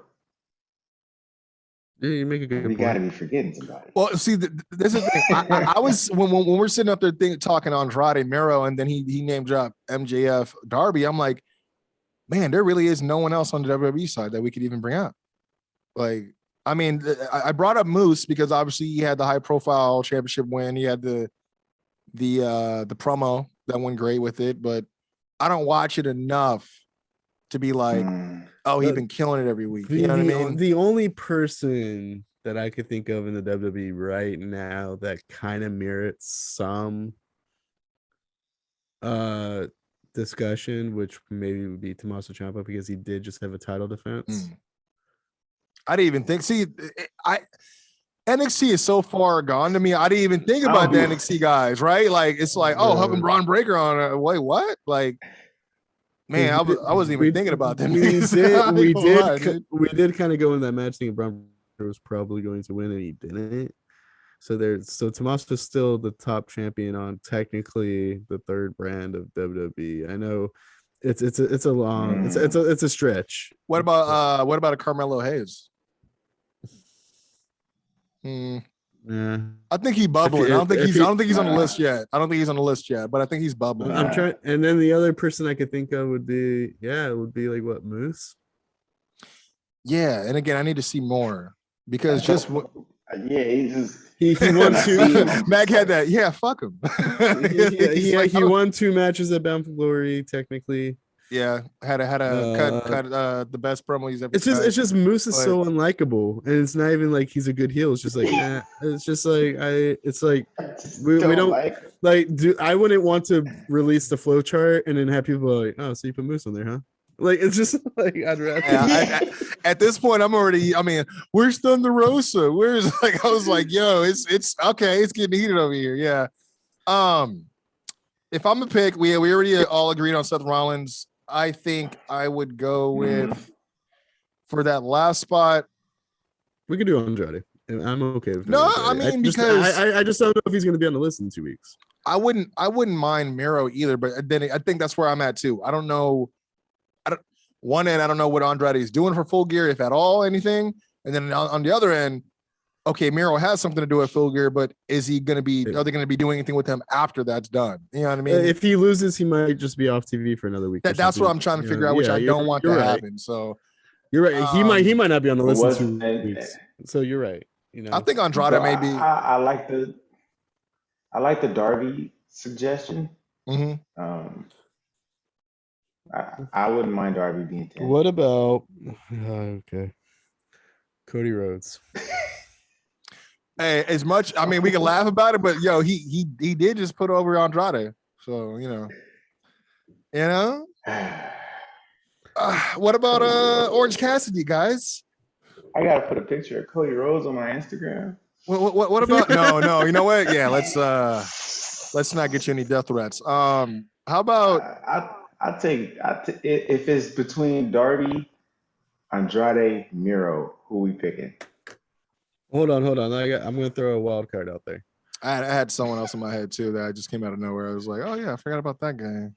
How long ago was the G1? I'd say about a month, maybe about a month ago. I don't know. So putting Okada on this list would be kind of the same in the same territory as everybody else. I think it's the same as Moose because I don't watch it. I mean, is it an accomplishment? Yeah, yeah, but I grew up. I came in New Japan where it's just the sun coming up for another day when Okada wins. It just happens. Mm-hmm. It's all the time. It's not surprising anymore. You know what I mean? Where I'm just like, is it an accomplishment at this point? How many of these G1s you don't won, bro? I don't. And if not, how many? I don't know. That's just my personal opinion. If I like Okada, but he's just the same. He's their John Cena. It is what it is. You know what I mean? If you want some real heat, we could probably put Goldberg on there. He did just come up with a big win. Nah, he don't. Nah, I wouldn't even put Mike Goldberg on this list. I'm really trying to think. I feel like we are missing Goldberg. I put a whoopee on here. If we're just putting people who are getting Rampage main events on this list, I do feel Dante Martin. It's like one of those things where I'm like, there's got to be someone that's doing something a little bit more main eventy than Andrade and Miro. I just can't think of it. Well, I think all the guys we're thinking of, we already have on the list. That's the problem. It's because I'm like, oh, Malachi, oh no, he's on the list. Mm-hmm. Oh, Adam Cole, no, he's on the list. You know what I mean? I was gonna say that I think what about Pac? Where's he at? What's he doing? Well, he just wrestled Andrade last week, not this week, but last week. Yeah. Put a banger on. No, it was the week before then. It was week before that. Because that was at Rampage, he right? Ran down and helped. He ran down and broke up helped Cody. The Smaj. Yeah. Man, I ain't heard that word in a while. I'm going to use that again. Yeah, that's the thing. There's a gap, right? There's a gap. It seems like that top 6 is really elite, for lack of a better word, and then it's everything. It's kind of like what we was talking about with the women's division or with the women's list. There's a little bit of a gap there. It's main event, and then you start getting into you got the floaters, but you need strong swimmers instead of floaters. Yeah, it's that's just what it is. I'm gonna pick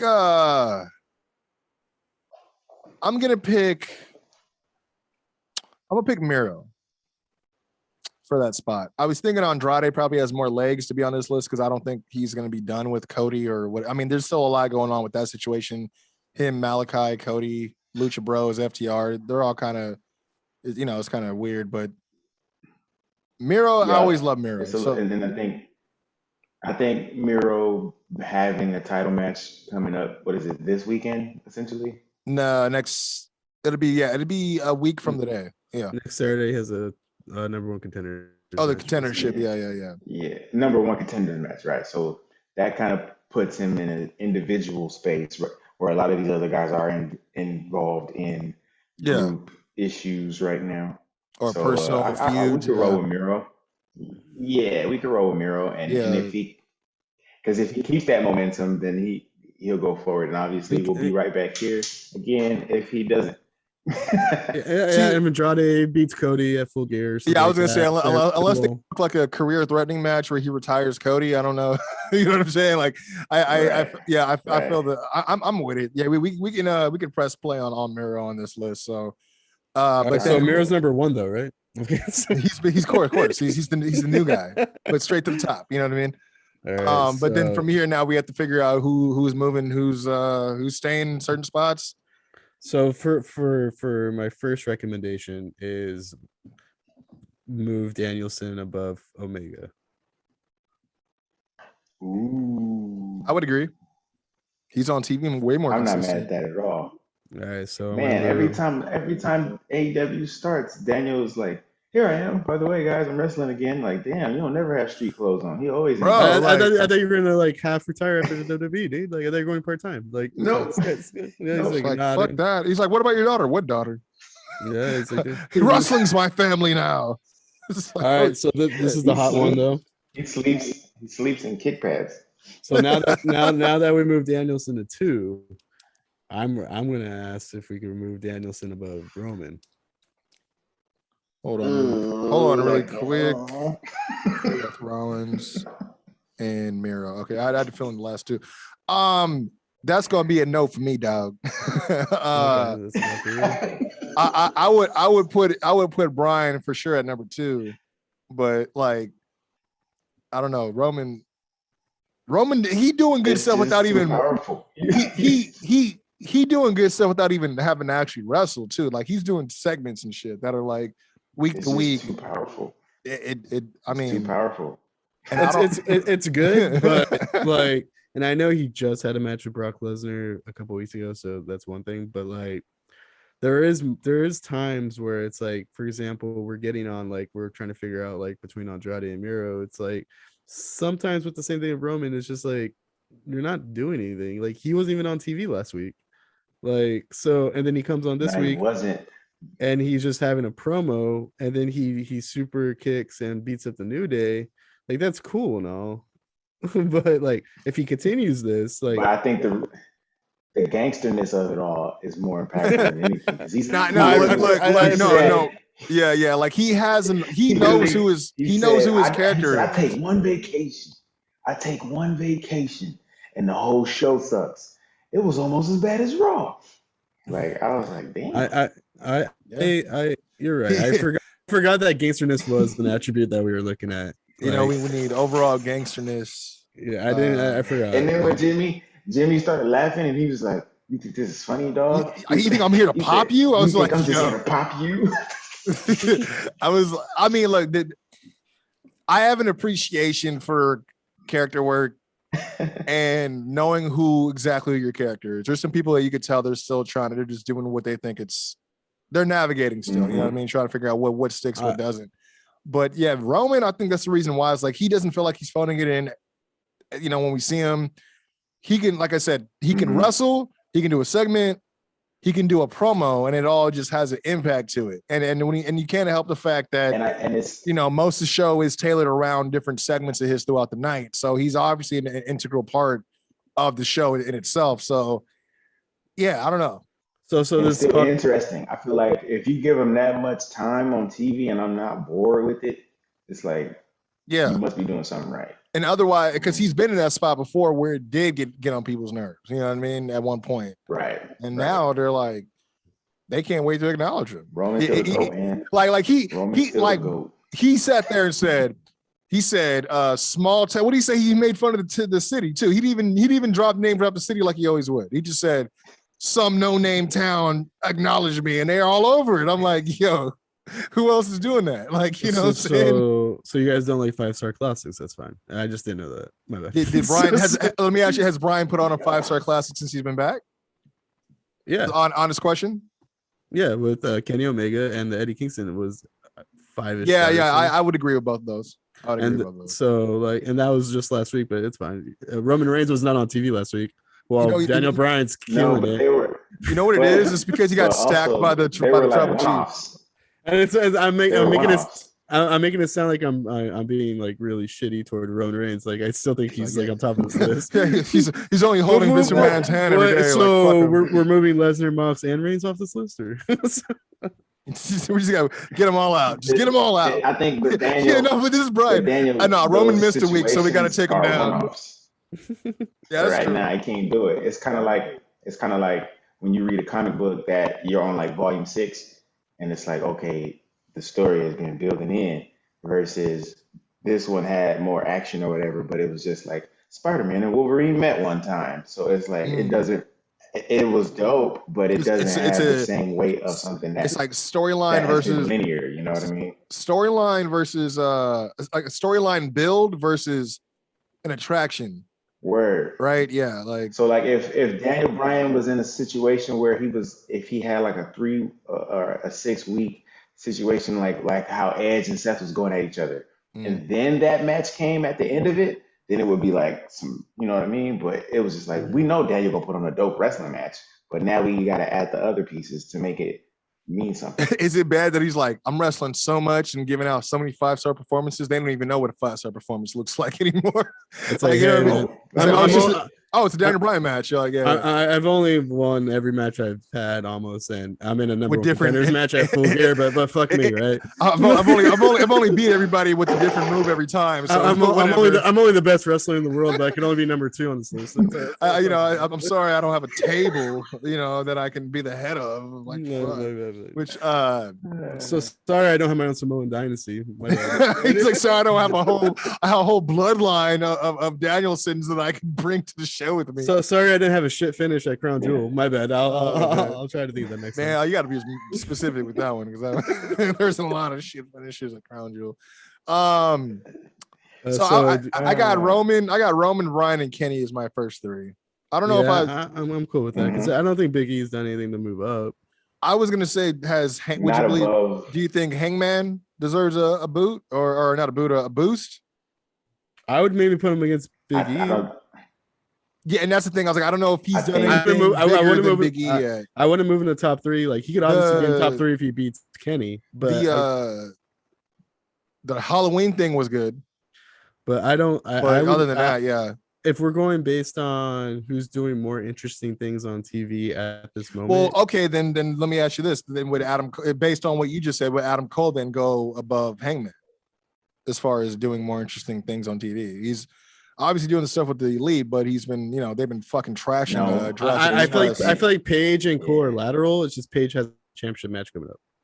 That's true. Okay, that's it. I was going to say, and Cole is in danger because he's blending in too much with the Elite, and I think that lack of individuality is gonna make him slide a little bit. It's gonna take away because people still get excited that he wrestles for sure, obviously, but then it's gonna be like, oh, it's just one of the Elite guys instead of, oh, it's Adam Cole of the Elite. Yeah. Right. Well, I think we're building up for Adam Cole to eventually like have that match with Kenny when he like I think in 2 weeks. You think about this, in 2 weeks, you got Big E, who just accepted what's her name's challenge, and then you got Rollins, Adam, and then you got Paige, who's got a big match coming up. So depending on how those things shake out and who does what and what those performances look like, I think we'll have some movement in that middle of the card right there. So do you want to leave Big E and Paige? You want to leave Big E at 4 and Paige at 5? I would, for right now. All right, for now. Okay, and then because I feel like Big E, Hangman. I was gonna say I feel like Big E, Hangman, and Cole are all pretty much within that same the same level. Which is interesting because Big E's WWE champion. And the other two are just but it's about the booking and the momentum though. That's just what it is. Because then I was gonna even ask, like, the next one we have on the list is Malachi Black, and he's another guy that's been having great matches, but also at the same time he can have just a segment or a promo like he just did last week or this week where he just talked about Caesar being stabbed by more than one person, and it was just like, oh, that was effective. You know what I mean? It just it was like I'm gonna throw some stuff out there. I think you can make the case. Shit. Woods and Seth could possibly go above Black. I would put Xavier above Black. I was going to say that. I definitely would do that. Seth, I think, is just he won the match last week, but I can't give him extra points for doing the promo he always does is the drip guy. You know what I mean? Like, is he just going to do that same promo? But I think that he definitely, especially because he's being introduced to the list, I wouldn't mind keeping him at the number 9 spot. Okay, so Woods and Black are going to switch. Yeah, I put because Woods has gotten 2 big wins against the Bloodline. It looks like they could. This is my prediction. If he got physical with the Chief. Yeah, he did. He took it to him. Like, he wasn't like scared. Like, can I fantasy book something? Yeah. If they're doing Big E versus Roman Reigns at Survivor Series, I would have Big E win because it doesn't take the title off Roman, and it could piss Roman off enough to start a feud with Xavier Woods moving forward for those in between wrestle like that weird like Royal Rumble in between. I mean, and we've seen Xavier do well in that position because he did the same thing with Bobby when he was champ, taking him on. And I think what and the thing is, like, so like Big E is a WWE champion and he could come defend his New Day friends. And if he were to pull off a win, Roman Reigns doesn't lose a title, but that's the first time Roman's probably lost in about a year and a half. So like, but the thing is, Big E's on Raw. So Big E, like after that, Roman can't do anything about but beat up his friends. And I think like you could book that move, and I don't think it hurts Roman, but it also makes Big E, your other champion, look much better, and he needs that win right now. Yeah. No, he not. Yeah. It's, I mean, back to what I was saying before. It's like they'll invest in the big moment, and then it's just like, and now it's all on you, buddy. And it's like, no, we need a plan. How are we going to continue this perception going? How are we going to continue like it's part of the reason why they haven't been able to build new superstars is because they don't know. It's almost like they don't know how to do it anymore, dude. It's like once we get the belt on him, they're like, oh, and now he's made. No, he's just the journey. Like, because that's the thing. A lot of people drop off because they're there for the journey, and then when the journey is already met, then it's like, oh, well, I don't really have anything to kind of relate to anymore. Like, but if you actually give them something to continue being relatable about, then it's like, I don't know, man. It's but I agree though. Yeah, Big E needs something. He needs something for sure. And I think Woods is gonna get at least in a quasi main event picture with Roman in the next month or two. So I would say Woods is doing a little bit more than Malachi Black right now. Yeah, I would agree. And for the last two, it's what Seth and Miro. I mean, I would leave Seth at 9 and Miro at 10, personally. Same. Yeah, I would. Like, I'm not gonna lie to you. Like, after making my point for Miro, and now that actually on the list, I'm like, he's like, so why isn't it on Friday? Is Miro the best we could do? Like, I mean, kind of, yeah. Like, I mean, because like I said, I keep racking my brain. I'm like, nah, there's nobody else. Like, well, the point of the flow chart, that's an ever-changing thing. So, like, for example, we're gonna have people on it, and the thing is, like I know you don't play fantasy football, but I do, and I know Mac does. It's like sometimes you need people on your roster, especially in your bench spot, that you're not afraid to drop if you ever need to drop somebody. Like but sometimes you get someone you like too much, and then you don't drop them, and you're not making your team better. So like the fact that we have somebody in our flow chart that we're like, hey, you better beat Bryan Danielson or you're getting off. It kind of makes it so we could bring somebody else in next. Yeah, I mean, and I think that's the thing is like these guys can fall off the list and get back on the list at any point. You know what I mean? It's all about how they're being used and you know just what they did of any importance or impact. And if Miro never dropped the title to Sammy, there's probably he'd still be on this list. Yeah, I was gonna say Miro probably would have. Miro might have already been. Like, look, there's a reason why Sammy's not on this list, and he's the champ. Yeah, you know what I'm saying? So like even like I was even thinking of Chris Jericho had a good segment with Inner Circle, but it's an Inner Circle segment. It's not really Chris. You know what I mean? So but honestly, I'm cool with this list that we got right now. We only made a few different Well, we introduced 2 new names, and we did 2 rank changes. We had Bryan Danielson moving up to 2nd, bringing Kenny Omega down to 3rd, and then we also brought up Xavier Woods above Malachi Black, putting him at 7th, Malachi at 8th, and then we have Seth at 9th and Miro at 10. Obviously, we got the Full Gear pay-per-view coming down next Saturday.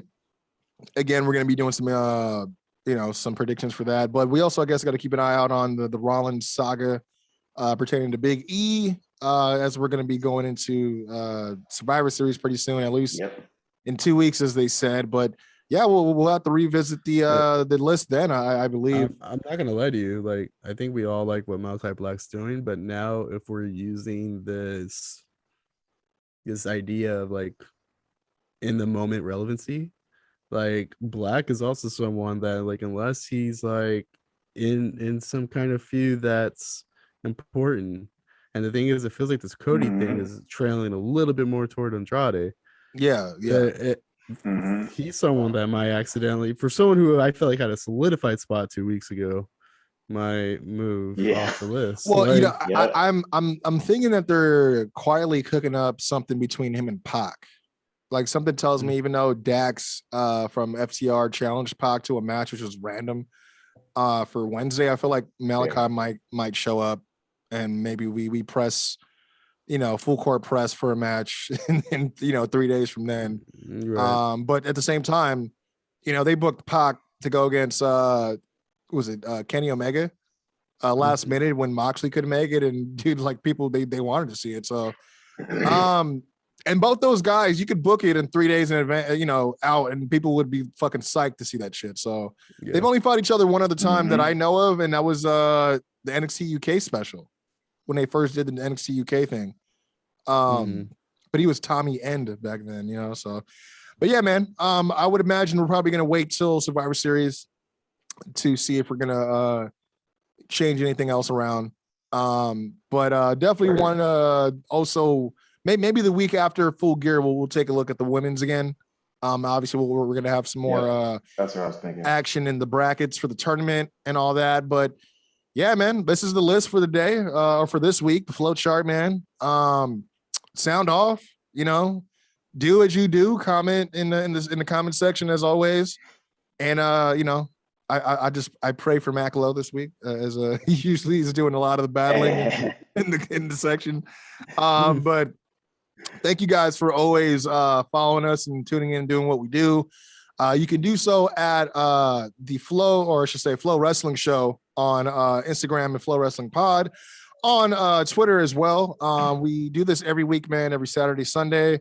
Always be on the lookout. That's going to be on YouTube and SoundCloud as well. We have video and audio form. And of course, we got my man, Mac Lowe, always with the memes, man.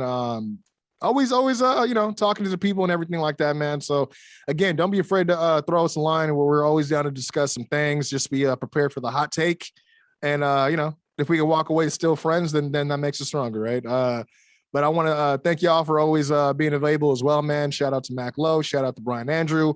You can follow them both at Mac Lowe and at Brian Andrew _. Also follow Brian Andrew's other project, the LA Clips Forum, talking all things clips. And shout out to Miro, because we're going to petition for him to be a guest host on the show at some point. I would enjoy that.